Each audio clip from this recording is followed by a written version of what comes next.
और इस वक्त की सबसे बड़ी खबर, बीजेपी के 12वें राष्ट्रीय अध्यक्ष बने नितिन नवीन। निर्विरोध बीजेपी अध्यक्ष चुने गए नितिन नवीन। आपको बता दें कि 11:30 बजे नितिन नवीन के नाम का औपचारिक ऐलान हुआ और बीजेपी मुख्यालय में भव्य कार्यक्रम का आयोजन हो रहा है।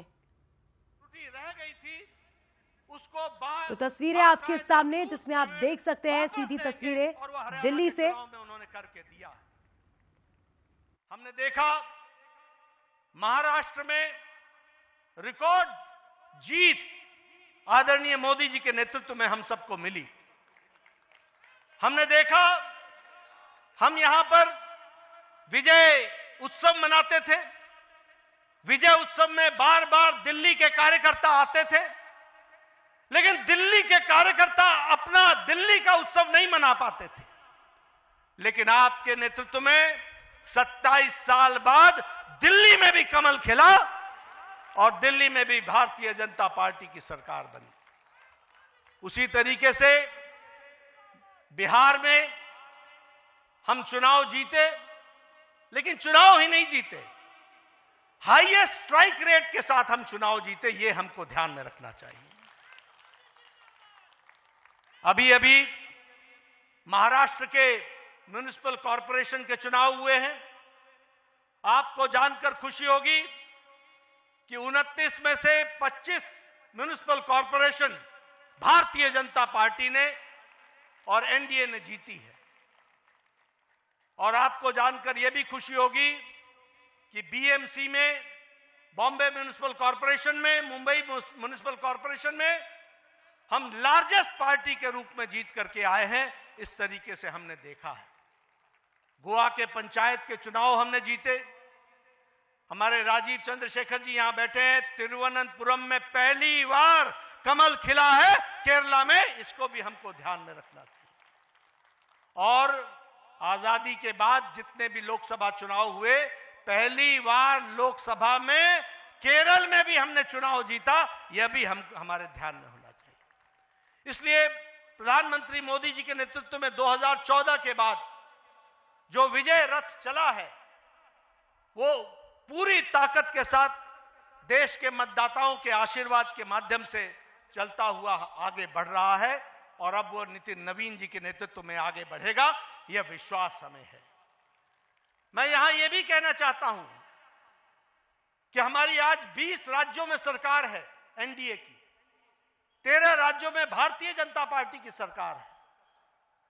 और अगर हम देखें तो गुजरात में हम 6 बार लगातार सरकार में विराजमान हैं।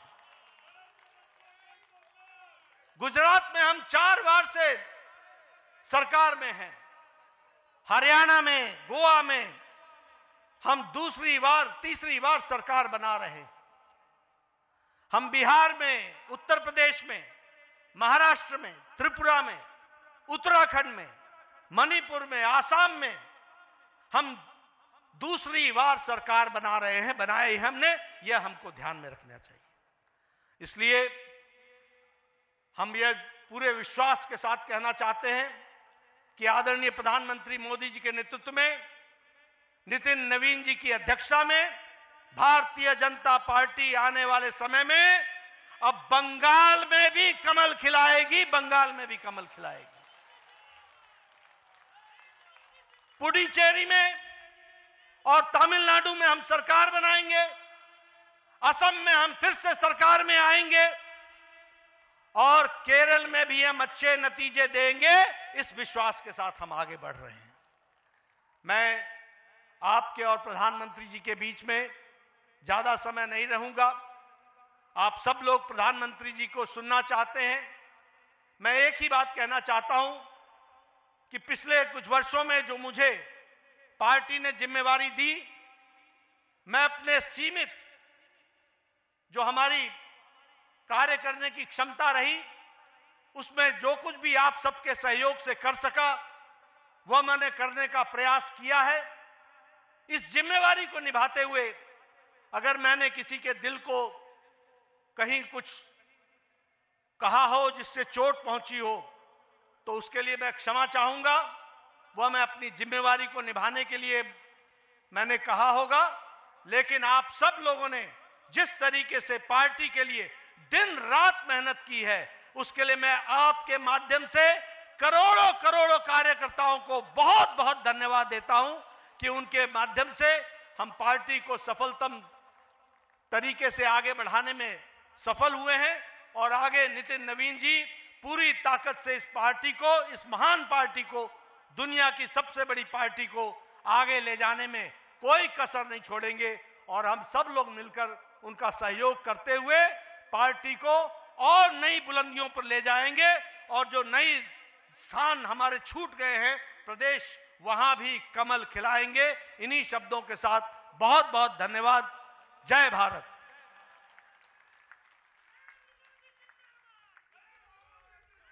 धन्यवाद नड्डा जी। भारत देश का नाम। तो ये दिल्ली से सीधी तस्वीरें, दिल्ली बीजेपी मुख्यालय से जेपी नड्डा को आपने सुना। और देखिए, एक लीडर की यही खासियत होती है। जिस तरह से जेपी नड्डा ने अपने भाषण के दौरान आखिरी में कहा कि अगर मुझसे गलती हो गई हो, मेरी वजह से किसी के दिल को ठेस पहुंची हो, तो मैं माफी चाहता हूं। सोचिए आप, बीजेपी के इतने सीनियर नेता, और शायद यही खासियत है पार्टी की, संगठन की, सब मिलकर, सब एकजुट होकर, सब एक साथ काम करते हैं। और देखिए, ये तस्वीरें आपके सामने एक्सक्लूसिव। नितिन गडकरी ने नितिन नवीन का स्वागत किया। और देखिए, हजारों की संख्या में जो है संगठन के नेता, दिग्गज नेता पहुंचे हैं दिल्ली। और ये तस्वीरें जिसमें आप देख सकते हैं, थोड़ी ही देर बाद नितिन नवीन अपना कार्यभार संभालेंगे। मंच पर आप देख सकते हैं प्रधानमंत्री नरेंद्र मोदी, जेपी नड्डा, इसके अलावा केंद्रीय गृह मंत्री अमित शाह, रक्षा मंत्री राजनाथ सिंह, और उनके साथ बीजेपी के सबसे युवा, हम कह सकते हैं सबसे कम उम्र के राष्ट्रीय अध्यक्ष नितिन नवीन मंच पर विराजमान है। और देखिए, गमछा लहराकर राष्ट्रीय अध्यक्ष का ये जो नेता है, कार्यकर्ता है, स्वागत कर रहे हैं। गमछा जब भी हम सुनते हैं, बिहार का हमारे सामने जिक्र हो जाता है। प्रधानमंत्री नरेंद्र मोदी संबोधित करते हुए सीधी तस्वीर। माता की, भारत माता की। भारतीय जनता पार्टी के नवीन अध्यक्ष माननीय नितिन नवीन जी, हमारे पूर्व अध्यक्ष जेपी नड्डा जी, भाजपा परिवार के अन्य सभी वरिष्ठजन, देश भर से आए कार्यकर्ता साथी, देवी और सज्जनों, सर्वप्रथम माननीय नितिन नवीन जी को दुनिया के सबसे बड़े राजनीतिक दल का अध्यक्ष चुने जाने पर बहुत बहुत बधाई देता हूं, बहुत बहुत शुभकामनाएं देता हूं। बीते कई महीनों से संगठन पर्व यानी कि पार्टी का छोटी सी इकाई से लेकर के राष्ट्रीय अध्यक्ष चुनने की एक व्यापक प्रक्रिया 100% लोकतंत्र तरीके से भारतीय जनता पार्टी के संविधान के स्पिरिट को और उसमें बताई गई हर बात को ध्यान में रख करके लगातार चल रही थी। आज उसका विधि पूर्वक समापन हुआ है।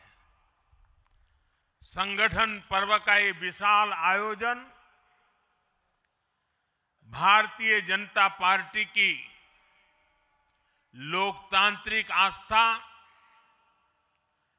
संगठनात्मक अनुशासन और कार्यकर्ता केंद्रित सोच का प्रतीक है। मैं देश भर के कार्यकर्ताओं का इस प्रक्रिया को सफल बनाने के लिए बहुत बहुत अभिनंदन करता हूं। साथियों, बीते 1-1.5 वर्षों में डॉक्टर श्यामा प्रसाद मुखर्जी की 125वीं जयंती का पर्व, अटल जी की 100वीं जन्म जयंती, राष्ट्रीय स्वयंसेवक संघ के 100 वर्ष, ऐसे महापर्व हम मनाते रहे हैं। ये वो प्रेरणाएं हैं जो देश के लिए जीने के हमारे संकल्प को और मजबूत करती है। हमारा नेतृत्व परंपरा से चलता है, अनुभव से समृद्ध होता है और जनसेवा, राष्ट्र सेवा के भाव से संगठन को आगे बढ़ाता है।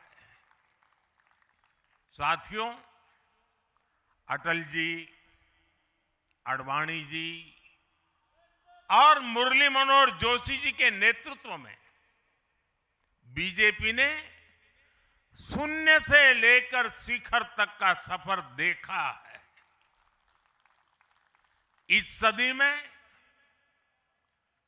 वेंकैया नायडू जी और नितिन गडकरी जी सहित हमारे कई वरिष्ठ साथियों ने संगठन को विस्तार दिया है। राजनाथ जी के नेतृत्व में पहली बार बीजेपी ने अपने दम पर पूर्ण बहुमत हासिल किया। फिर अमित भाई के नेतृत्व में देश के अनेक राज्यों में भाजपा की सरकारें बनी। लगातार दूसरी बार केंद्र में बीजेपी की सरकार बनी। फिर जेपी नड्डा जी के नेतृत्व में भाजपा पंचायत से लेकर पार्लियामेंट तक और सशक्त हुई। केंद्र में लगातार तीसरी बार भाजपा एनडीए की सरकार बनी। मैं पूर्व के सभी अध्यक्षों का उनके अमूल्य योगदान के लिए देश के कोटि कोटि कार्यकर्ताओं की तरफ से और मेरी तरफ से बहुत बहुत अभिनंदन करता हूं।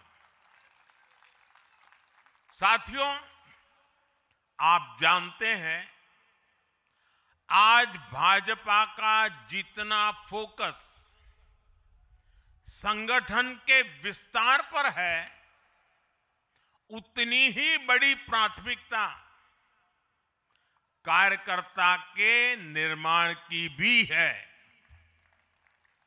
भाजपा एक ऐसी पार्टी है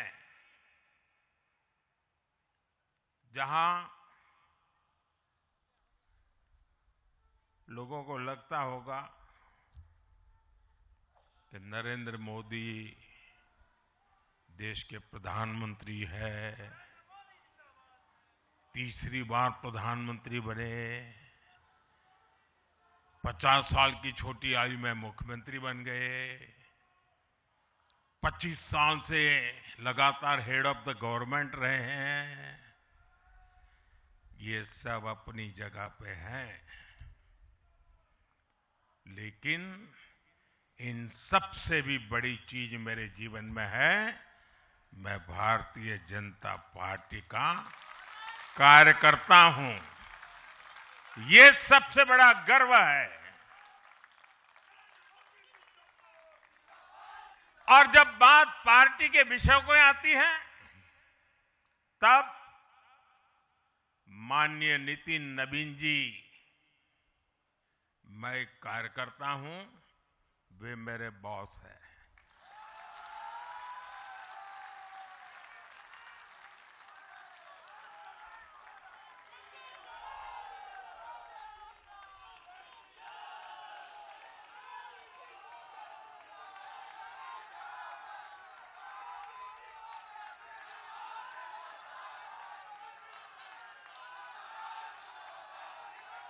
अब माननीय नितिन नवीन जी हम सभी के अध्यक्ष हैं।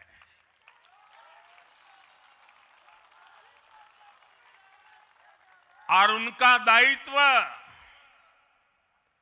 सिर्फ भाजपा को भी संभालना इतना नहीं है, एनडीए के सब साथियों के बीच भी उन्हें बड़ा दायित्व भी देखना होता है।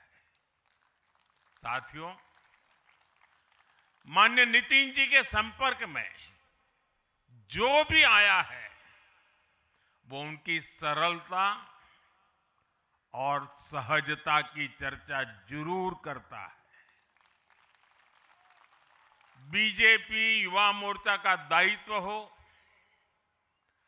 अलग अलग राज्यों में प्रभारी के रूप में जिम्मेदारी हो या फिर बिहार सरकार में काम करने का अनुभव हो, नितिन जी ने हमेशा जब जब जो जहां जो जिम्मेवारी मिली अपने आप को उन्होंने साबित किया है। जिम्मेवारी देने वालों को भी उनके कार्य ने गर्व से भर दिया है। साथियों, ये 21वीं सदी है और देखते ही देखते 21वीं सदी के पहले 25 वर्ष तो पूरे भी हो चुके हैं। आने वाले 25 वर्ष बहुत महत्वपूर्ण है। ये वो कालखंड है जब विकसित भारत का निर्माण होना है और होना तय है।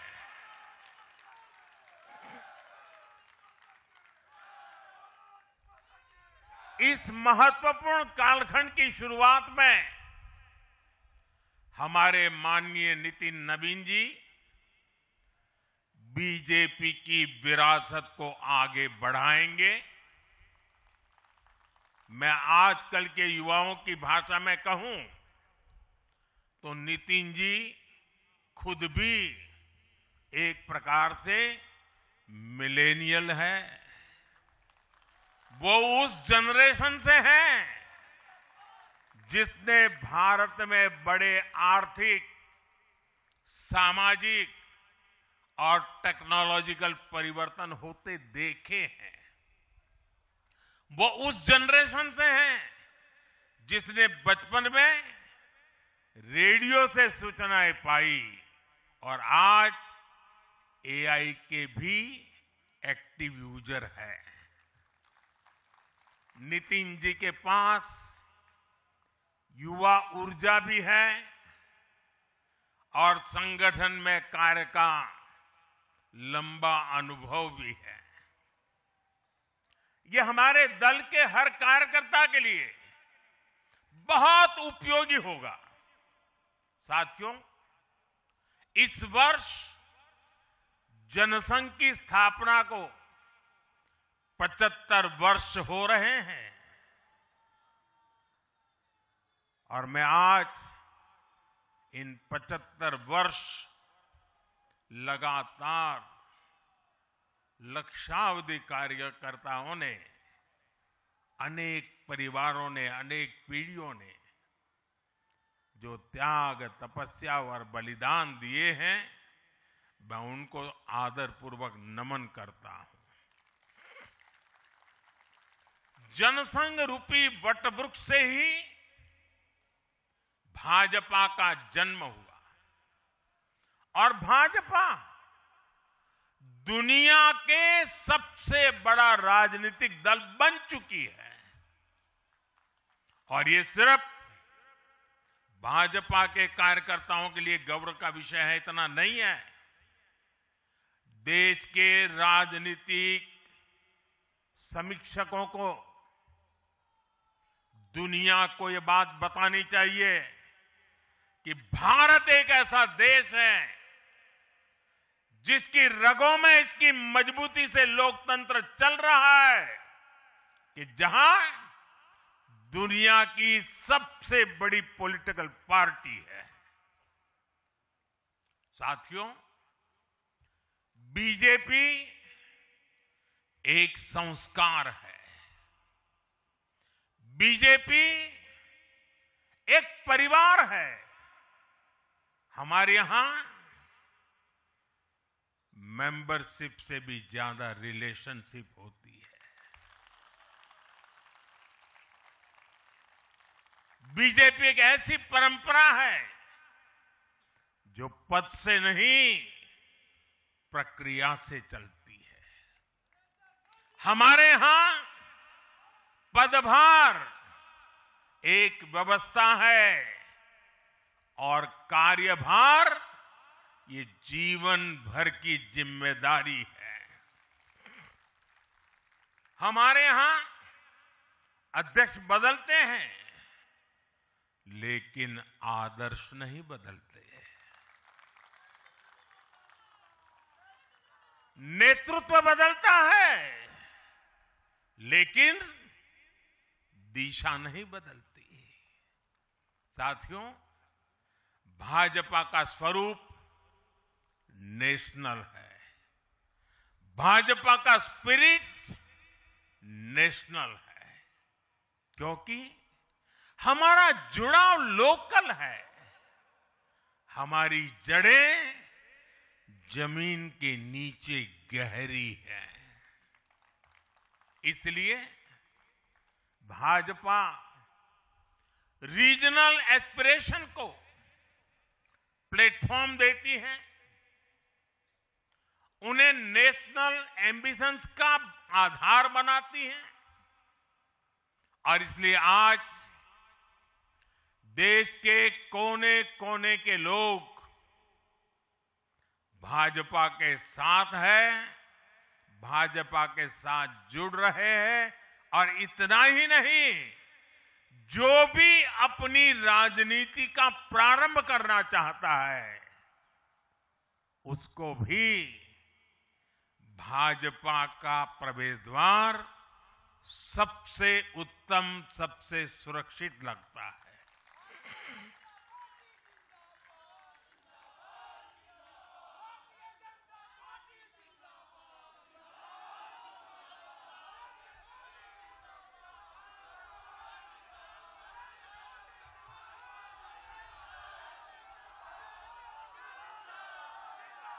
साथियों, जनता जनार्दन की सेवा ये हमारे लिए हमेशा सर्वोपरि रही है। हमने सत्ता को सुख का नहीं बल्कि सेवा का माध्यम बनाया है। इसलिए भाजपा पर जनता का विश्वास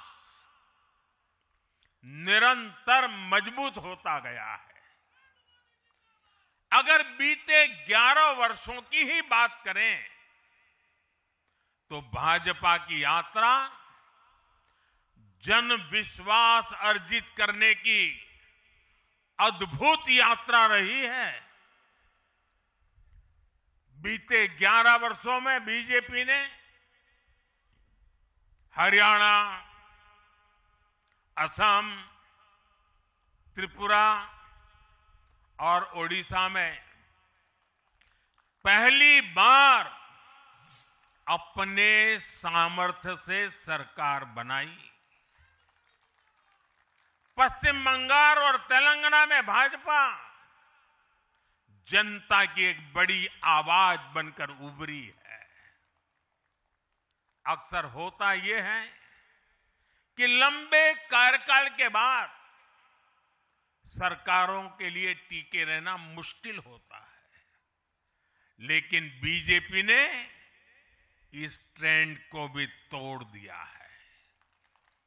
गुजरात हो, मध्य प्रदेश हो, महाराष्ट्र हो, बिहार हो, इन सभी राज्यों में कई कई कार्यकाल के बावजूद बीजेपी पहले से भी बड़े जनादेश के साथ सरकार में लौटी है। साथियों, बीते 1.5-2 वर्षों में तो भाजपा पर जनता का भरोसा और मजबूत हुआ है। विधानसभा हो या स्थानीय निकाय, बीजेपी की स्ट्राइक रेट अभूतपूर्व रही है। इस दौरान देश में 6 राज्यों में विधानसभा चुनाव हुए हैं। इनमें से 4 चुनाव बीजेपी एनडीए ने जीते हैं। साथियों, आज भाजपा सिर्फ संसद और विधानसभा की नहीं, बल्कि नगर पालिकाओं और नगर निगमों में भी पहली पसंद है। और इसका ताजा उदाहरण अभी अभी हमारा महाराष्ट्र है। हाल में जो मेयर और पार्षदों के चुनाव परिणाम सामने आए, अभूतपूर्व है।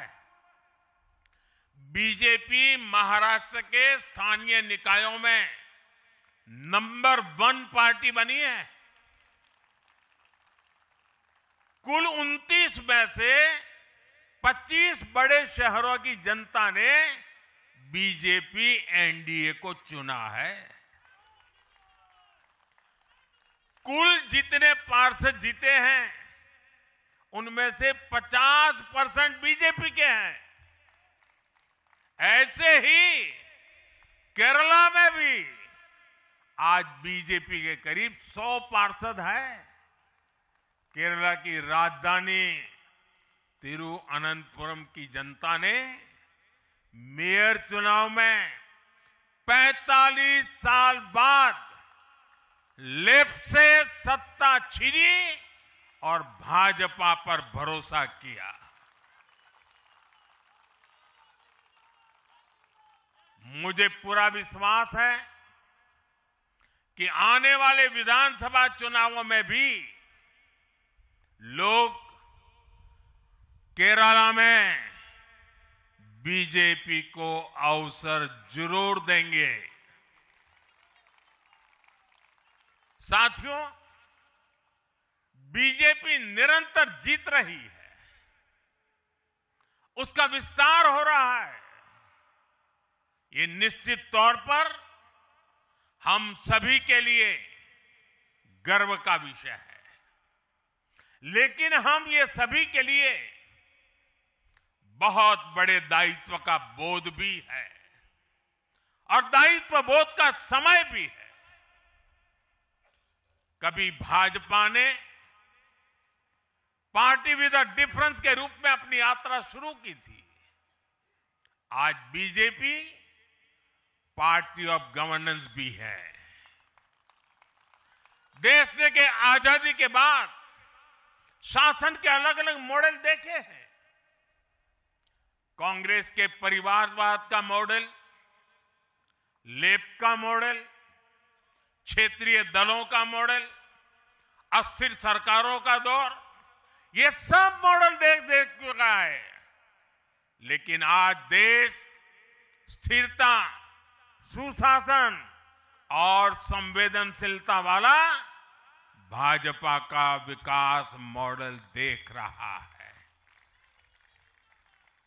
साथियों, ये भाजपा ही है जिसने सामाजिक न्याय के नारे को सच्चे स्वरूप में जमीन पर उतारा है। हमने गरीब कल्याण की योजनाओं को सरकारी फाइलों से निकालकर गरीब के घर तक पहुंचाया है।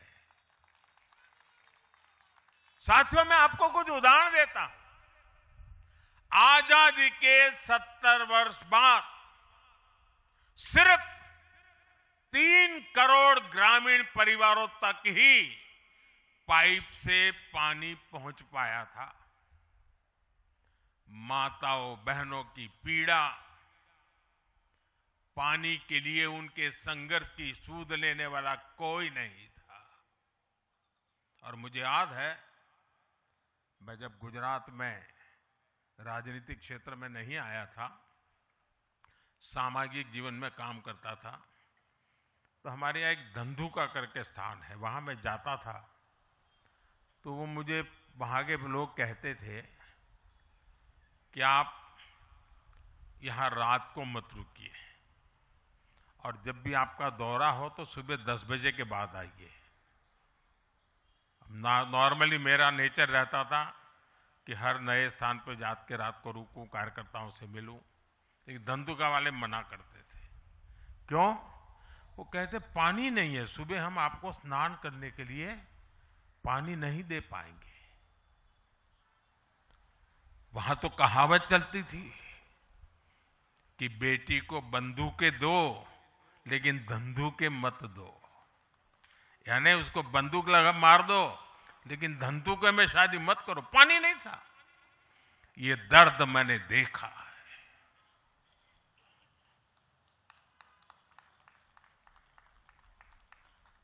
मैं धरती की सच्चाई से जुड़ा था। माताओं बहनों की पीड़ा अपनी आंखों के सामने देखी थी और तब हम जल जीवन मिशन लेकर आए और सिर्फ 5-6 साल में 12 करोड़ से ज्यादा परिवारों को नल से जल की सुविधा से जोड़ा।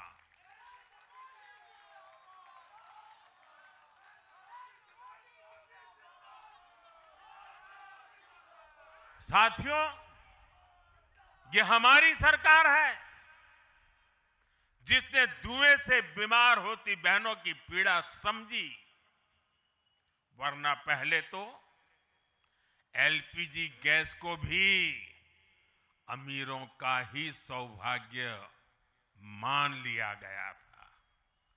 भाजपा ने पूरी संवेदनशीलता के साथ हर घर को एलपीजी गैस कनेक्शन से जोड़ने का अभियान चलाया। वर्ष 2014 तक जहां सिर्फ 14 करोड़ एलपीजी कनेक्शन थे, आज देश में 33 करोड़ से अधिक गैस कनेक्शन है। ऐसे ही गांव की बहनों को लखपति दीदी बनाने का अभियान है। ये भी इसलिए संभव हो पाया क्योंकि भाजपा बहनों बेटियों के सपनों के प्रति संवेदनशील है। साथियों, एक जमाना था हम भी सुनते थे कि फलाना परिवार वो तो लखपति परिवार है, ढीकना परिवार लखपति परिवार है, यानी लखपति होना बहुत बड़ी बात मानी जाती थी। ये मोदी है जो सपने देखता है कि मेरे गांव की गरीब मां भी लखपति दीदी बनेगी।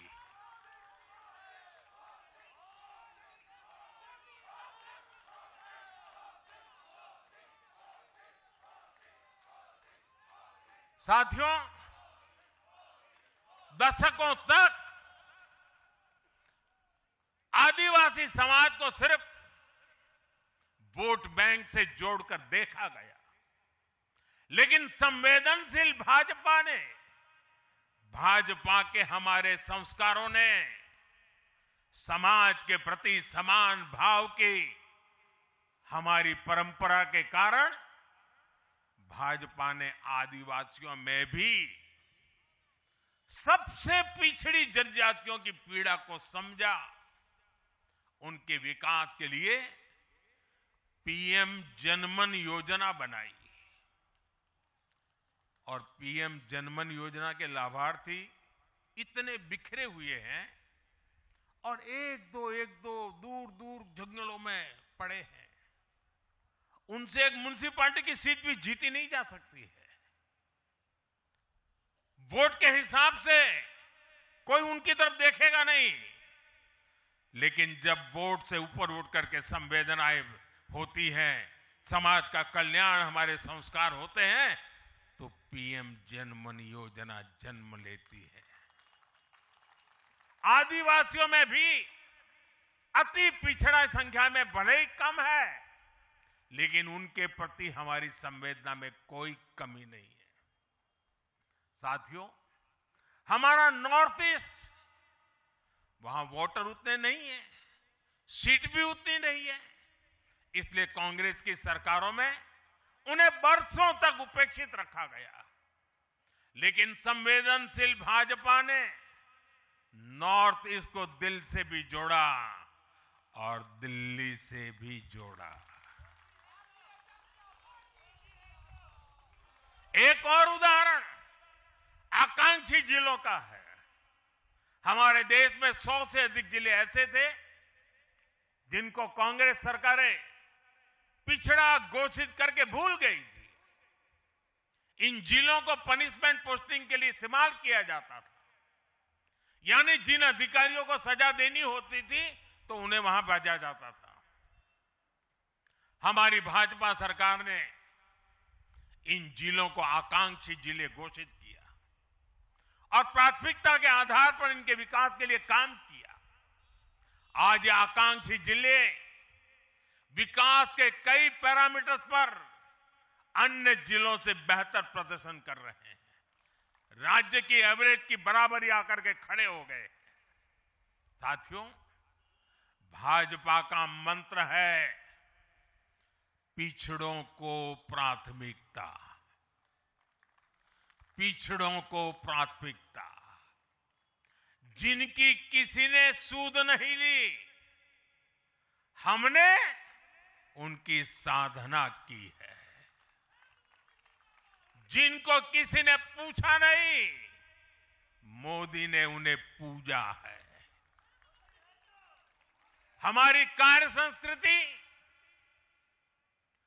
सर्वसमावेशी है, सर्वांगीण है, सर्वस्पर्शी है, सर्वहितकारी है, सर्व कल्याणकारी है। और ये कार्य संस्कृति गरीब को समान अवसर देने वाली है, गरीब को सशक्त करने वाली है। इसी वजह से सिर्फ एक दशक में 25 करोड़ लोगों ने गरीबी को पराजित किया है। और ये 25 करोड़ लोग कौन हैं? इनमें सबसे अधिक दलित, पिछड़े और आदिवासी परिवार है। साथियों, बीते वर्षों में जन विश्वास की जो पूंजी हमने अर्जित की है, उस भरोसे को कायम रखना बहुत बड़ी जरूरत है। देश की जनता 2047 तक विकसित भारत बनाने के लिए संकल्पित है। इसलिए बीते 11 वर्षों में रिफॉर्म्स की जो यात्रा हमने शुरू की है, वो अब रिफॉर्म एक्सप्रेस बन चुकी है। हमें राज्यों के स्तर पर, शहर की इकाइयों के स्तर पर, जहां भी भाजपा एनडीए सरकारें हैं, वहां रिफॉर्म्स की गति तेज करनी है। भाजपा सिटी गवर्नेंस का भी एक नया मॉडल देश के सामने प्रस्तुत कर रही है। इस लक्ष्य के साथ हम आगे बढ़ना चाहते हैं। साथियों, जब हम सत्ता में नहीं भी थे, तब भी हम अपने मूल आदर्शों से कभी नहीं भटके। हम राष्ट्र प्रथम के भाव से, नेशन फर्स्ट के भाव से डटे रहे, जूझते रहे, संकटों को झेलते रहे, जज्बात बढ़ाते रहे और जीतते भी रहे।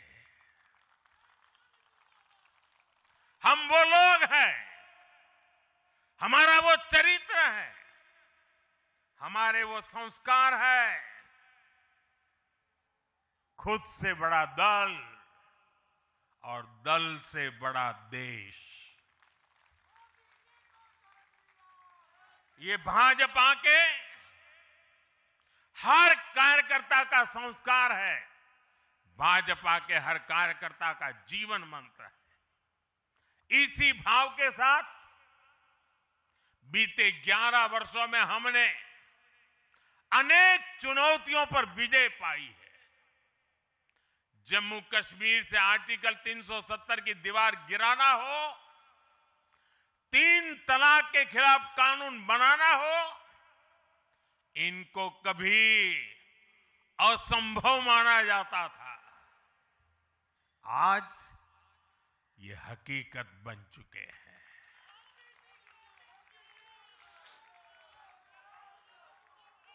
आज देश में माओवादी आतंक भी अपनी अंतिम सांसें गिन रहा है। साथियों, आगे भी हमें हर चुनौती का पूरे सामर्थ्य से सामना करना है। आज देश के सामने एक बहुत बड़ी चुनौती घुसपैठियों की है, आबादी के असंतुलन की है। दुनिया के धनवान देश, समर्थ देश, वे भी अपने देश में जो घुसपैठिए हैं उनकी जांच पड़ताल कर रहे हैं और उनको पकड़ पकड़ करके निकाल रहे हैं, और दुनिया उनको पूछती नहीं है कि तुम घुसपैठियों को क्यों निकाल रहे हो। तुम तो लोकतंत्र का झंडा लेकर के घूम रहे थे, तुम तो पूरे दुनिया के नवाब बन के बैठे थे, क्यों निकाल रहे हो। दुनिया में कोई अपने देश में घुसपैठियों को स्वीकार नहीं करता। भारत भी घुसपैठियों को अपने गरीबों, हमारे नौजवानों के हक कभी भी लूटने नहीं दे सकता। घुसपैठिए देश की सुरक्षा के लिए बहुत बड़ा खतरा है। उनकी पहचान करके उन्हें वापस उनके देश भेजना बहुत आवश्यक है। इसके अलावा ऐसे राजनीतिक दल जो वोट बैंक की राजनीति में घुसपैठियों को बचा रहे हैं या उन्हें कवर दे रहे हैं, उन्हें हमें पूरी शक्ति से जनता के सामने बेनकाब करना ही होगा, उनको एक्सपोज करना ही होगा। साथियों, एक और बड़ी चुनौती अर्बन नक्सल की भी है। अर्बन नक्सल का दायरा इंटरनेशनल हो रहा है और यहां अर्बन नक्सल की बड़ी चतुराई होती है। ये यहां मीडिया वाले इतने बैठे हैं ना, अगर साल में एकाध बार भी अगर मोदी की किसी अच्छी चीज को उन्होंने ट्वीट कर दिया या टीवी पे बोल दिया या अखबार में लिख दिया, तो उस पत्रकारी तो ऐसी फजेत कर देते, उसके पीछे ऐसे पड़ जाते हैं, उसको अछूत बना देते हैं, भविष्य में वो कभी बोल ना सके ऐसा कर देते हैं। ये अर्बन नक्सल की स्टाइल है। हमको भी सालों तक ऐसा अछूत बना के रख दिया पूरे देश में भाजपा को। अब देश समझ गया है अर्बन नक्सलों के कारनामे। भारत को नुकसान पहुंचाने के लिए अर्बन नक्सली लगातार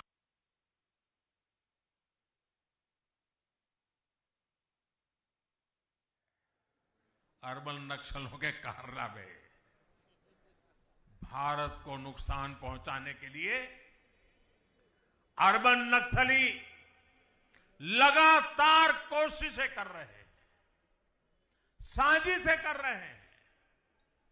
अर्बन नक्सलियों के इस गठजोड़ को हमें संगठन की ताकत से, वैचारिक ताकत से और हमारे परिणामकारी इतिहास को बुलंदी दे करके उनको परास्त करना है, उनको तोड़ना है। साथियों, देश के लिए परिवारवाद बहुत बड़ा अभिशाप है। और जब मैं परिवारवाद की बात करता हूं तो नक्सल मैदान में आ जाते हैं। वो मुझे कहते हैं फलाने के बेटा, डिकना का बेटा, वो बात को डाइवर्ट करते हैं। किसी के बेटे की प्रतिभा का हम विरोधी नहीं है, किसी की बेटी की प्रतिभा का हम विरोधी नहीं है, लेकिन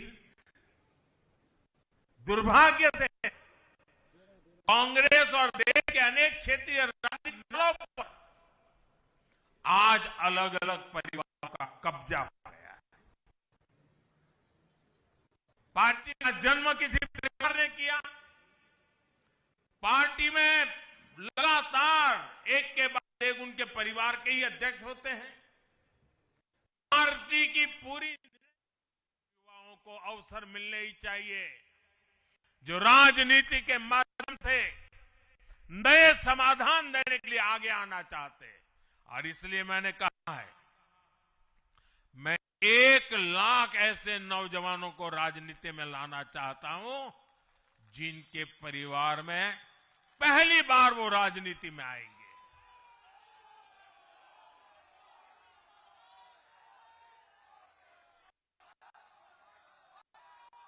साथियों, अपने इन प्रयासों के बीच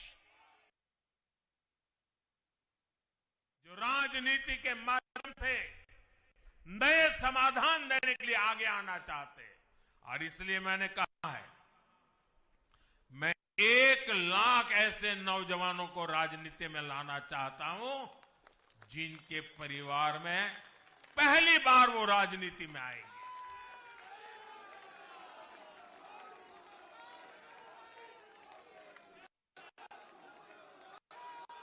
साथियों, अपने इन प्रयासों के बीच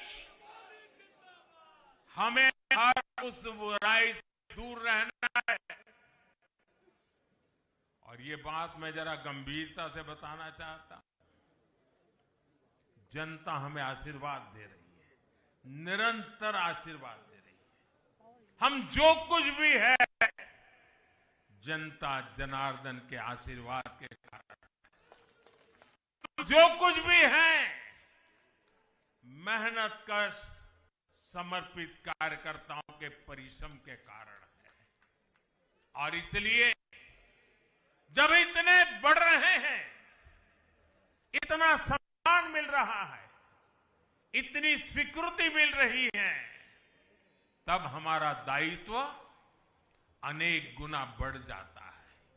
और पल पल हमें सोचना चाहिए, वो कौन से कारण हैं जिन्होंने कांग्रेस पार्टी को बर्बाद कर दिया।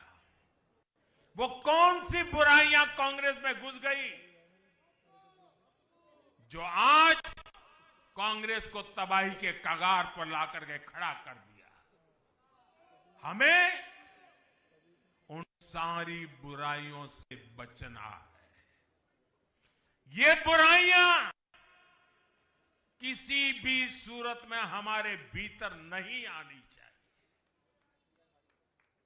हमें इससे बच के रहना है।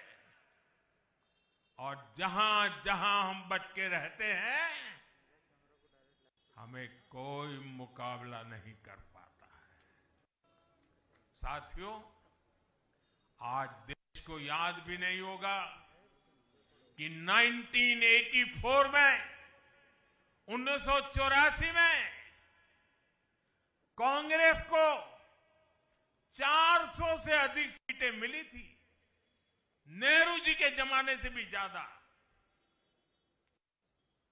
और देश ने करीब करीब 50% वोट दिया था कांग्रेस को। लेकिन आज कांग्रेस 100 सीटों के लिए तरस गई है। कांग्रेस उसी परिवार पर सवाल उठेंगे जिस परिवार ने कांग्रेस पर कब्जा करके रखा है और इसलिए बहाने ढूंढते रहते हैं। पतन की तरफ सही कारण ढूंढने की हिम्मत तक खो चुके हैं वो लोग। साथियों, दूसरी तरफ भाजपा है। हम हार और जीत के बाद समीक्षा करते हैं। मैं आपको फिर महाराष्ट्र चुनाव का नतीजों का उदाहरण दूंगा। महाराष्ट्र में हम निकाय चुनाव जीतने के बाद जश्न में डूबे नहीं, बल्कि मैं तो अभी पढ़ रहा था कि उसी दिन से हमारे महाराष्ट्र के कार्यकर्ता आने वाले पंचायत के चुनावों की तैयारियों के लिए बैठक शुरू कर दी थी। मुझे याद है 2002 में हमने भव्य विजय प्राप्त किया गुजरात में। चारों तरफ आनंद उत्सव का माहौल था। देश भरिया का मीडिया भी वहां मौजूद था। अर्बन नक्सल तो बड़ी संख्या में आए थे। वो बेचारे मेरे पराजय का जश्न मनाना चाहते थे, तो वो ढूंढ रहे थे सारी चीजें। और मैं एक मीटिंग में बैठा था, तो उनको बड़ा आश्चर्य हुआ कि इतना जलसा चल रहा है और ये कैसा मुख्यमंत्री है जो आज चुनाव नतीजे आए हैं और बैठा है। और मैं क्या कर रहा था, मैं कार्यालय में मीटिंग ले रहा था और मैंने पूछा, अच्छा बताओ भाई इतनी हार क्यों गए? ये भाजपा है जो जीत का जश्न मनाते समय भी अपनी कमियों की लगातार समीक्षा करता है और कमियों से उभरने के लिए हर समय का उपयोग करता है। लोकतंत्र में इसी स्वस्थ परंपरा को, इसी डेडिकेशन को हम सब कार्यकर्ताओं की जिम्मेवारी है, हमें आगे बढ़ाना है। हमें ध्यान रखना है कि जो कांग्रेस की बुराइयों से बचेगा वही देश में आगे बढ़ेगा।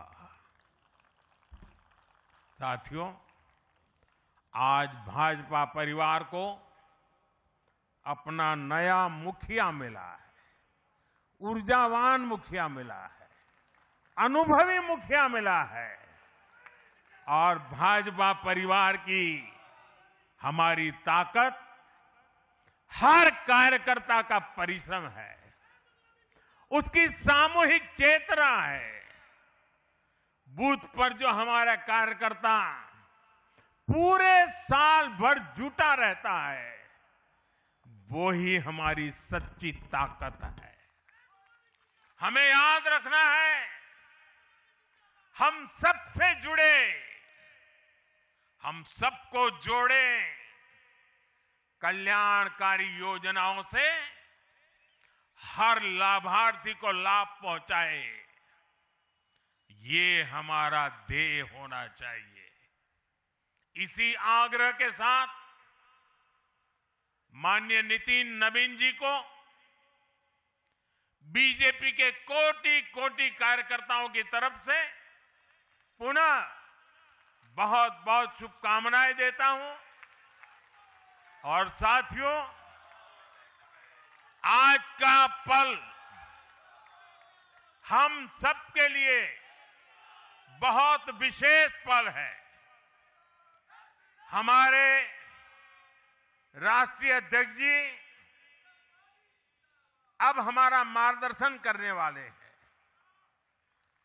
उनका एक एक शब्द हमारे लिए आगे की दिशा होगी। हमारे आगे के कार्य रचना के लिए उनका मार्गदर्शन हमारी अमूल्य पूंजी होगी। मैं भी एक कार्यकर्ता के तौर पर मैं पहले नए अध्यक्ष जी को मेरे काम का हिसाब दे रहा था।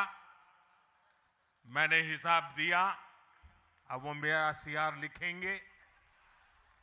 लेकिन अब मेरे आगे के काम के लिए मैं उनके मार्गदर्शन की प्रतीक्षा कर रहा हूं।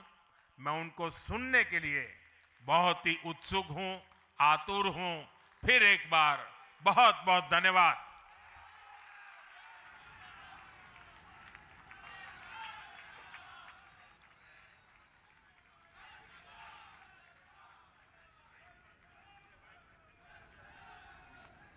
बहुत बहुत धन्यवाद आदरणीय प्रधानमंत्री जी।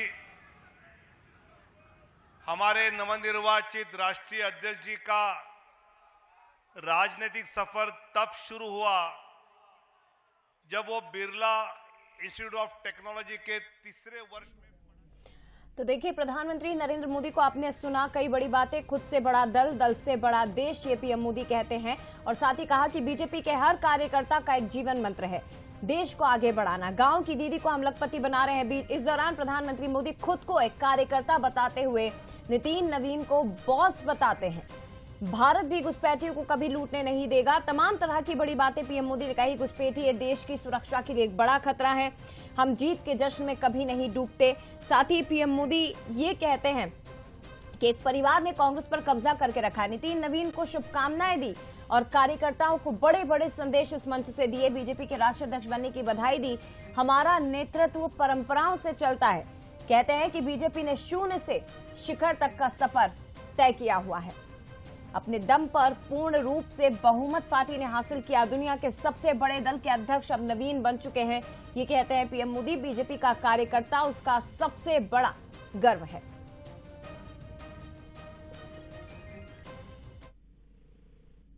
जिंदाबाद, भारतीय जनता पार्टी जिंदाबाद। आज इस अवसर पर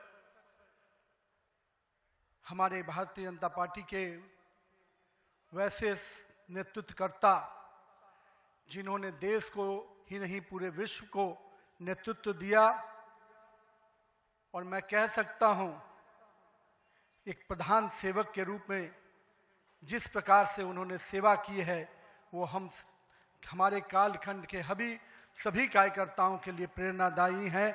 ऐसे अपने यशस्वी प्रधानमंत्री, विश्व के लोकप्रिय नेता श्री नरेंद्र मोदी जी का मैं सबसे प्रथम अभिवादन करता हूं कि 140 करोड़ जनता आपके इस सेवा भाव से हमेशा आपका अभिनंदन करना चाहती है।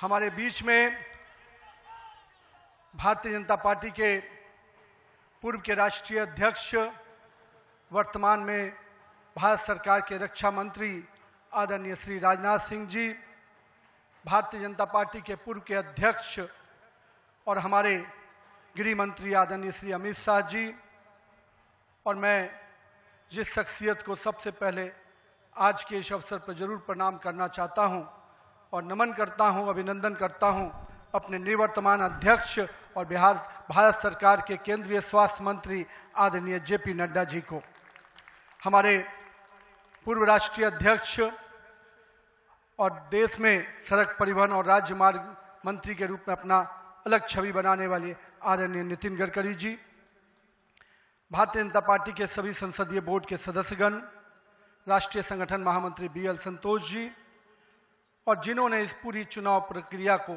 और हम कह सकते हैं इस संगठन पर्व को नेतृत्व दिया, वैसे अपने के लक्ष्मण जी, सभी राज्यों के माननीय मुख्यमंत्रीगण, हमारे सभी केंद्रीय मंत्रीगण, माननीय उप मुख्यमंत्रीगण, भारतीय जनता पार्टी के सभी राष्ट्रीय पदाधिकारीगण, सभी प्रदेशों से आए हुए हमारे माननीय प्रदेश अध्यक्षगण, माननीय संगठन महामंत्रीगण और हमारे सभी इस राष्ट्रीय परिषद के जो हमारे नुमाइंदे प्रतिनिधि यहाँ उपस्थित हुए हैं, मैं उन सभी का अभिनंदन करता हूँ और साथ ही साथ देश भर के सभी कार्यकर्ताओं को और यहाँ पर उपस्थित सभी कार्यकर्ता भाइयों को भी बहुत बहुत अभिनंदन और धन्यवाद करता हूँ। आज मैं सर्वप्रथम हृदय की गहराइयों से आप सबका आभार व्यक्त करता हूँ। हमारा शीर्ष नेतृत्व और यहाँ पर बैठा हुआ पार्टी का वैसा नेतृत्व जिसने हर बूथ तक भाजपा के विस्तार में योगदान दिया है। आपने मुझ जैसे सामान्य कार्यकर्ता को पार्टी का इस सर्वोच्च पद तक पहुँचाने का अवसर दिया है। मैं इसके लिए आप सभी को प्रणाम करता हूँ। माननीय आदरणीय प्रधानमंत्री जी, मैं हृदय से आपका आभार व्यक्त इसलिए करता हूँ क्योंकि हम लोग ने हमेशा दूर से ही एक कार्यकर्ता के रूप में किस प्रकार से आप देश सेवा का काम लगातार कर रहे हैं।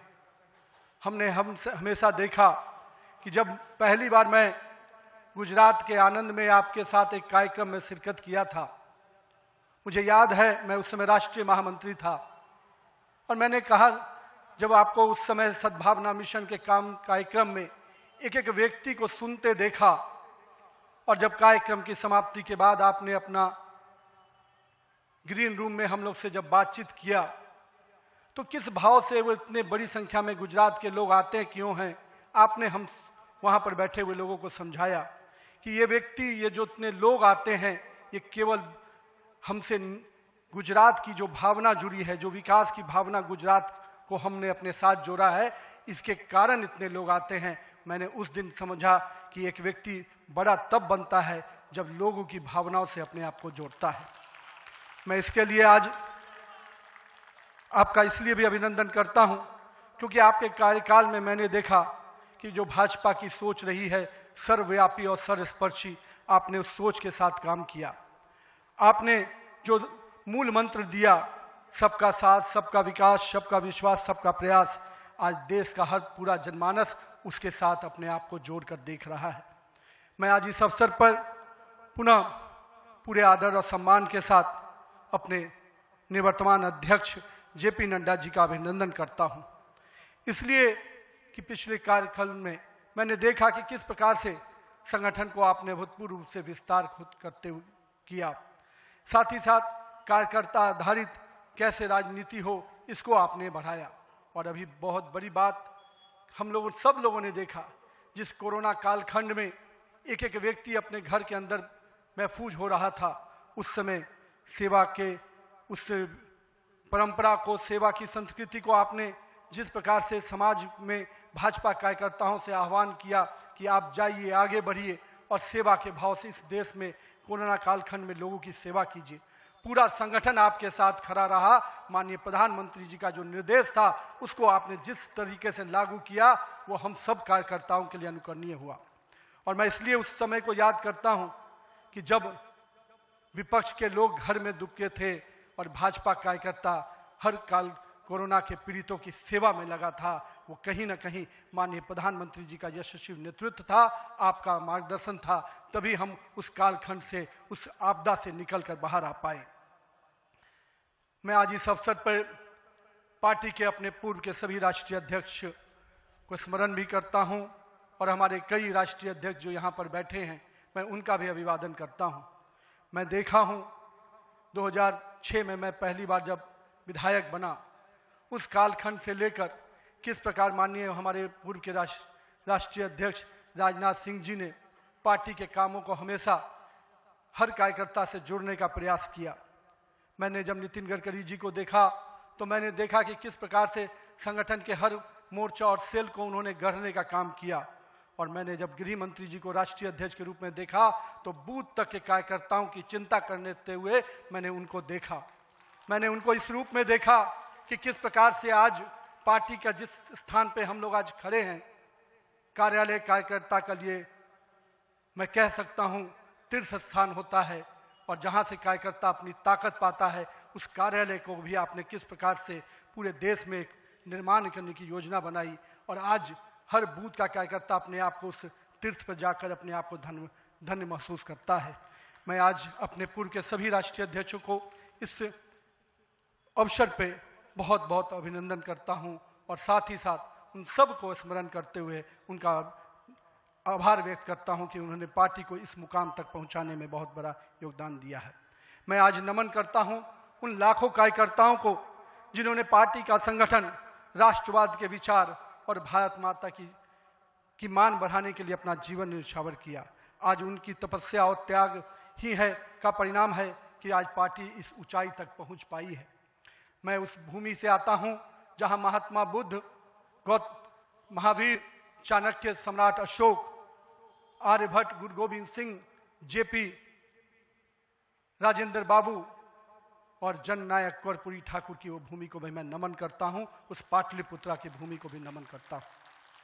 साथ ही साथ इस अवसर पे मैं अपने माता और पिता को भी निश्चित रूप से स्मरण करते हुए उनको नमन करता हूं, क्योंकि कहीं ना कहीं आज मेरे व्यक्तित्व में किसी एक शख्सियत का मैं मानता हूं तो निश्चित रूप से मेरे माता पिता का संस्कार, पार्टी का विचार और कहीं ना कहीं मेरे बड़ों का मार्गदर्शन मुझे यहाँ तक पहुँचाया है और मेरे कार्यकर्ताओं का स्नेह मुझे यहाँ पर पहुँचाया है।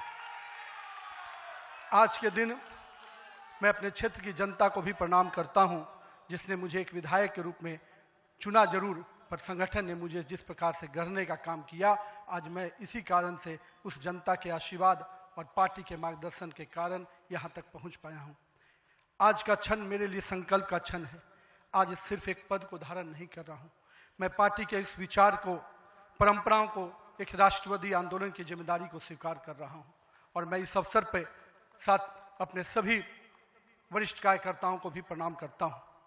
साथियों, हम लोगों ने देखा है श्यामा प्रसाद मुखर्जी जी का प्रखर राष्ट्रवाद किस प्रकार से हमारे हर कार्यकर्ताओं के मन में बसा हुआ है।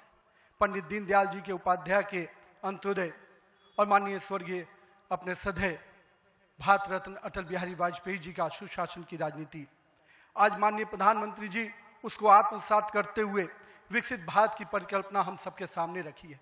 और आज 140 करोड़ भारतवासी अपने आप को इस विकसित भारत के सपने के साथ जोड़कर देश को आगे बढ़ाने में लगा है। मैं इसके लिए तहे दिल से माननीय प्रधानमंत्री जी का आभार व्यक्त करता हूँ। अभी माननीय प्रधानमंत्री जी अपने संबोधन में बता रहे थे किस प्रकार से अंत्योदय की योजनाओं को उन्होंने नीचे उतारा है। जल जीवन मिशन ही नहीं, हम महिलाओं को 11 करोड़ शौचालय की योजना को भी याद करना चाहेंगे। किस प्रकार से महिलाओं का सम्मान बढ़ा, 4 करोड़ लोगों को पक्के मकान मिले, 42 करोड़ लोगों को आयुष्मान भारत, 56 करोड़ लोगों के जनधन खाते खुले। मुझे आज भी याद है जब जनधन खाता खोलाने की बात हो रही थी तो कई लोग देश में, जब हम भाजपा के लोग इसको आगे बढ़ा रहे थे तो लोग हमारा मजाक उड़ा रहे थे। पर मैं आज भी मानता हूं गरीब के खाते में अगर 1 रुपया दिल्ली से चलता है तो 1 रुपया अगर गरीब के खाते में पहुंच पाता है तो ये कहीं ना कहीं उस जनधन खाते का वरदान के रूप में मैं देखता हूं। मैं आज के दिन माननीय प्रधानमंत्री जी के इस सब के साथ और सबके विकास के इस नारे को फलीभूत होता देख रहा हूं। हम लोगों ने लंबे समय से कुछ नारे को, भाजपा के कार्यकर्ता, हमारे जनसंकाल के कार्यकर्ता लगातार कुछ नारे को गढ़ते थे। रामलल्ला हम आएंगे, मंदिर वहीं बनाएंगे, जहां हुए बलिदान मुखर्जी वो कश्मीर हमारा है, एक देश में 2 विधान 2 प्रधान 2 निशान नहीं चलेगा। साथियों, आज भाजपा के कार्यकर्ताओं ने वो कालखंड देखा जब अयोध्या का भव्य राम मंदिर का मार्ग प्रशस्त हुआ। आज जम्मू कश्मीर की जनता ने 370 धारा से मुक्ति का दौर देखा। आज सांस्कृतिक व राष्ट्रवाद की विचारें और मजबूत हो रही हैं। साथियों, मुझे याद है अब वो समय जब हम लोग आज श्रीनगर के लाल चौक पर तिरंगा लहराते देखते हैं तो गर्व की अनुभूति होती है। हमने वो दौर भी देखा था जब पाकिस्तान के झंडे लहरा रहे थे और दिल्ली की सरकार बैठकर मौन बैठी थी उस समय, क्योंकि वो समय हम लोगों ने युवा मोर्चा के कालखंड में काम करने का जब मौका मिला था तो हमने देखा था उस समय जब माननीय प्रधानमंत्री जी उस कालखंड से 370 को समाप्ति किए तो कहीं ना कहीं पूरे कश्मीर की फिजा बदली है और आज कश्मीर का लाल चौक तिरंगे से लहराया नहाया नजर आता है। ये परिवर्तन हमारे देश में आया है। साथियों, हम भारतीय जनता पार्टी के उस समान राजनीतिक दल नहीं जिसके लिए हम काम करते हैं, हम उस विचार के साथ काम करते हैं जिस विचार से हम राजनीतिक अभिव्यक्ति की के साथ साथ उस नारे के साथ काम करते हैं जहां राष्ट्र प्रथम के नारे, नेशन फर्स्ट, पार्टी नेक्स्ट और सेल्फ लास्ट। माननीय प्रधानमंत्री जी ने इस नारे के साथ हम लोग को जोड़ा है, हमारे नेतृत्वकर्ता ने हमें जोड़ा है, और हम सब के लिए ये प्राथमिकता होनी चाहिए कि हम राष्ट्र के आगे रखकर ही अपने कामों को आगे बढ़ाएं। साथियों, हम अपने नेतृत्वकर्ता के संघर्ष और बलिदान से सीखने की आवश्यकता है। ये हम वैसे राजनीतिक दल के लोग हैं जहां राजनीतिक सत्ता नहीं साधना है, राजनीतिक भोग नहीं त्याग है, राजनीतिक ऐशो और आराम नहीं तपस्या है, राजनीतिक कोई पदभार नहीं उत्तरदायित्व है। तो आइए हम सब कार्यकर्ता इस संकल्प के साथ अपने नेतृत्वकर्ता के इस परिश्रम और पुरुषार्थ के साथ अपने आप को जोड़ें। मेरे प्रिय कार्यकर्ता साथियों, यदि भाजपा आज विश्व की सबसे बड़ी राजनीतिक दल बनी है तो इसका मुख्य कारण हमारा प्रेरणादायी नेतृत्व है, हमारा विचारधारा है और हमारे लाखों कार्यकर्ताओं का मेहनत है। वो कार्यकर्ता जो बिना फोकस में आए अनवरत काम करता है, वो कार्यकर्ता जो कठिन से कठिन परिस्थिति में भी भारत का ध्वज झुकने नहीं देता है, वो कार्यकर्ता जो सीना ठोक के कहता है तेरा वैभव अमर रहे माँ, हम दिन चार रहे न रहे। आइए इस भारत की कल्पना को जो माननीय प्रधानमंत्री नरेंद्र मोदी के नेतृत्व में लगातार हम आगे बढ़ रहे हैं, आज हम भी उस परिकल्पना के साथ अपने आप को जोड़ें। हमारे नेताओं कार्यकर्ताओं का परिश्रम ही है जो आज हम यहाँ तक पहुँचे हैं, लेकिन वर्तमान पीढ़ी को भी अपने हिस्से का त्याग, तपस्या और पुरुषार्थ करना होगा, क्योंकि विकसित भारत के अगर संकल्प को सिद्धि तक पहुंचाना है, एक ऐसा भारत जहां समृद्धि भी हो, सशक्त भी हो, समरस भी हो, आत्मनिर्भर भी हो, तो हमारे कालखंड के कार्यकर्ताओं को भी अपने हिस्से का पुरुषार्थ, त्याग और तपस्या करना पड़ेगा। साथियों, हमारे प्रधानमंत्री जी ने हमेशा अलग अलग समूहों की बात की। अमृतकाल के लिए 4 समूहों की जो बात की, उसमें युवा, महिला, किसान और गरीब है। हमें अब इन नई पहचानों के साथ आगे बढ़ना है, तभी हम आधुनिक, प्रगतिशील और विकसित भारत की कल्पना को साकार कर पाएंगे। आज 15 अगस्त 2024 के दिन जब माननीय प्रधानमंत्री जी ने आज भी उसकी चर्चा की, और 15 अगस्त 2024 को जब लाल किले की प्राचीर से माननीय प्रधानमंत्री जी ने युवाओं को सार्वजनिक जीवन में आने का आह्वान किया, तो मैं देश के युवाओं से कहना चाहूँगा, राजनीति से दूरी समाधान नहीं, सक्रिय भागीदारी ही समाधान है। आइए एक सकारात्मक राजनीति के लिए युवाओं को आगे आने की आवश्यकता है। लेकिन साथ ही साथ मैं युवा साथियों से कहूँगा, मेरे भाइयों, राजनीति शॉर्टकट नहीं है, राजनीति 100 मीटर का रेस नहीं है, राजनीति लॉन्ग मैराथन है जहां स्पीड का नहीं स्टेमिना का टेस्ट होगा। तो आइए राजनीति के इस पिच पर हम अपनी जड़ों को मजबूत कर कर काम करें। और भारतीय जनता पार्टी का वॉच टावर तो बहुत स्ट्रांग होता है मित्रों, इसलिए आप अपने बूथ में निरंतर रूप से काम करते रहिए, अपने मंडल में काम करते रहिए।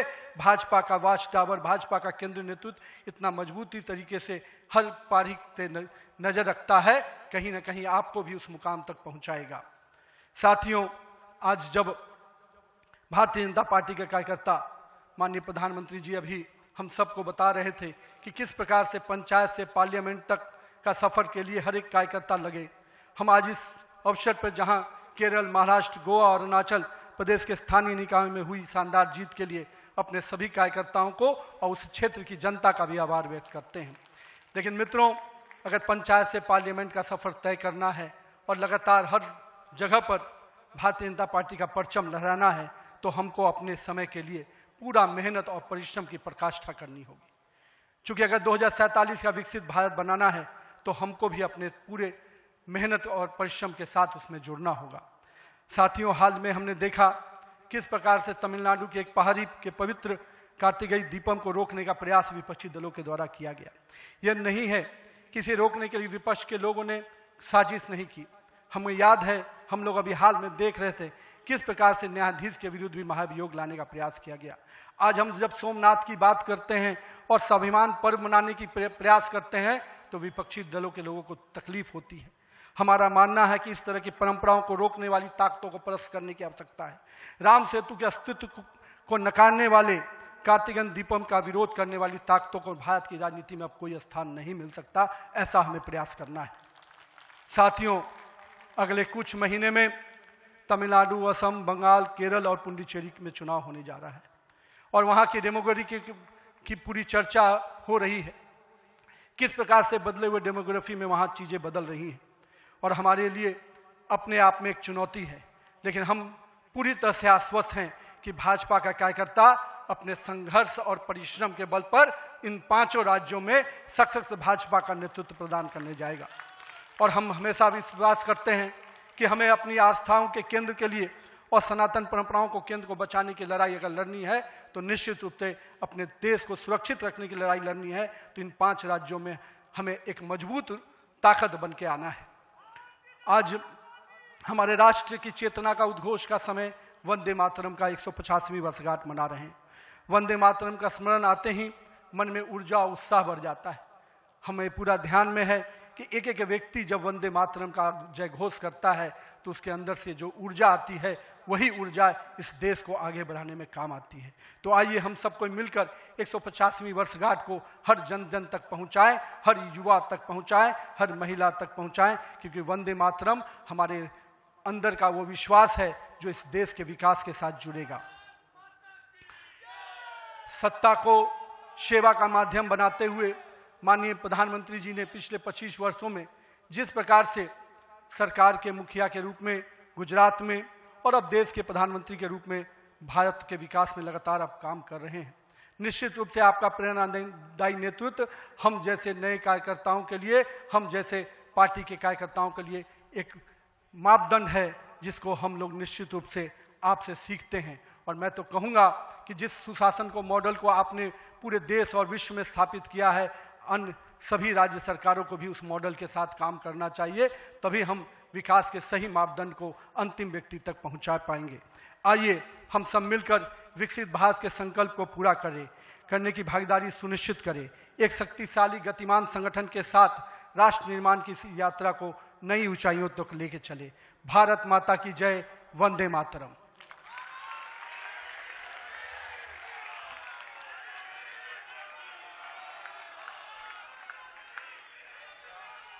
बहुत बहुत धन्यवाद आदरणीय नितिन नवीन जी। आपके प्रेरणादायी शब्दों से पूरे देश का भारतीय जनता पार्टी का कार्यकर्ता आपके शब्दों पे चलेगा, ये मुझे विश्वास है। मैं आदरणीय प्रधानमंत्री जी सभी नेताओं का धन्यवाद करता हूं और अभी हम सब राष्ट्रगान से इस कार्यक्रम की समाप्ति करेंगे।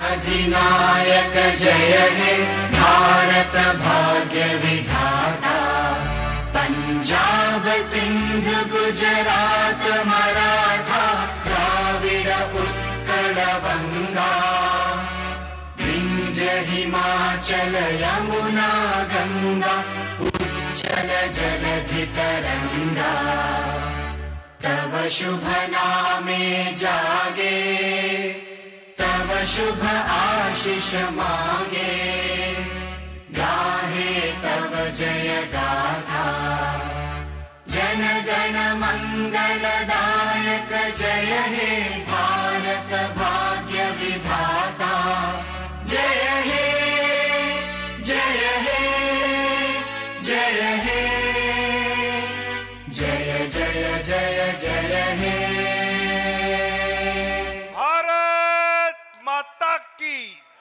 भारत माता की। हम सब अपने अपने स्थान पर बैठ जाएं। आदरणीय प्रधानमंत्री जी, आदरणीय नवनिर्वाचित अध्यक्ष नितिन जी और सभी महानुभाव डॉक्टर श्यामा प्रसाद मुखर्जी और दीनदयाल जी की प्रतिमा को पुष्पांजलि करने के लिए जाएंगे और बाद में राष्ट्रीय अध्यक्ष जी अपने पद का वहां जा पर स्थान ग्रहण करेंगे।